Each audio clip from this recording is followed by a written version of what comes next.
రాజుల సొమ్ము రాళ్ల పాలు, దొరల సొమ్ము దొడ్ల పాలు అంటే గిదే కావచ్చు. పాత సీఎం పోతా పోతా రైతుల కోసమని వేల కోట్ల రూపాయలు మిగిల్చిపోతే అల్లకెళ్ళి 5,000 కోట్లు మాయమైనయట.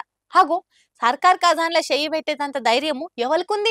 అంత ఈజీగా జరిగే పనేనా అనే డౌట్ వస్తుందా?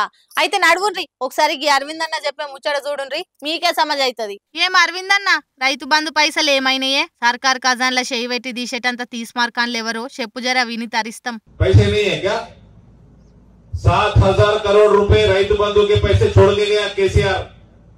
कोमट रेड्डी वेंकट रेड्डी 2,000 लेके गया, पोंगलेटी श्रीनिवास रेड्डी 3,000 लेके गया। చూసిండ్రా, కేసీఆర్ సారు కుర్చీలకెళ్లి దిగిపోతప్పుడు సర్కార్ ఖజానాల రైతు బంధు కోసమని 7,000 కోట్ల రూపాయలు మిగిలిచ్చిపోయిండట. బయటనేమో ఇది తెలవక రైతు బంధు పైసలు ప్రాజెక్టుల పెండింగ్ బిల్లులకు ఖర్చు పెట్టిపోయిండు, ఖజానా ఖాళీ చేసి పోయిండు అని ఒక్క తీరుగా ప్రచారం జరిగింది. ఆ ప్రచారంలో ఎంత నిజముందో ఏమో తెలియదు గాని బీజేపీ లీడర్ అరవింద్ అన్న అంతకంటే ఆటమైన ఏక్దం కిర్రాక్ ముచ్చట ఒకటి చెప్పిండు. కేసీఆర్ సార్ మిగిల్చిపోయిన 7,000 కోట్ల రూపాయలల్లా 2,000 కోట్లు పొంగులేటి శ్రీనివాస్ రెడ్డి సారు, ఇంకో 3,000 కోట్ల రూపాయలు కోమటిరెడ్డి వెంకటరెడ్డి సారు దొబ్బేసిండ్రట. ఎందుకు తీసుకుండ్రు, ఏమటికి తీసుకుండ్రు అనే ముచ్చటైతే చెప్పలే గాని పెద్ద బాంబే వేల్చి కాంగ్రెస్ ను అంగు తినిపిస్తుండు. అసొంటోళ్లు మనకు మంచులు, అదో సర్కారు అని కాంగ్రెస్ పార్టీని లైట్ తీసుకుంటూ. అంతేకాదు అసలు ఈ గవర్నమెంట్ పార్లమెంట్ ఎలక్షన్ల తర్వాత ఉంటదో ఉండదో కూడా ఎవ్వరికి తెలియదట. ఉండకపోతే ఏడికి పోతుంది సార్ అని గిట్లనే ఎవరో అడిగితే బయటకెళ్ళి ఎవరో వచ్చి చేసుడు ఏముండదు, వాళ్ళ దాంట్లో వాళ్ళే ఒకరి కాళ్ళు ఒకరు గుంజేసుకుంటారు చూడుండ్రి అని సవాల్ చేసిండు.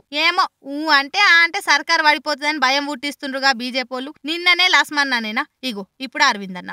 ఏమో బండి సంజయ్ కిషన్ రెడ్డి సార్ మనసులలో ఏముందో ఇప్పటికైతే తెలియదు. ఇంకా సరే ఇదంతా ఓకే గాని జరగా రైతు బంధు పైసలకెళ్ళి పోయిన 5,000 కోట్ల రూపాయల భాగవతం అయితే బయట పెట్టుండ్రయ్యా సార్లో.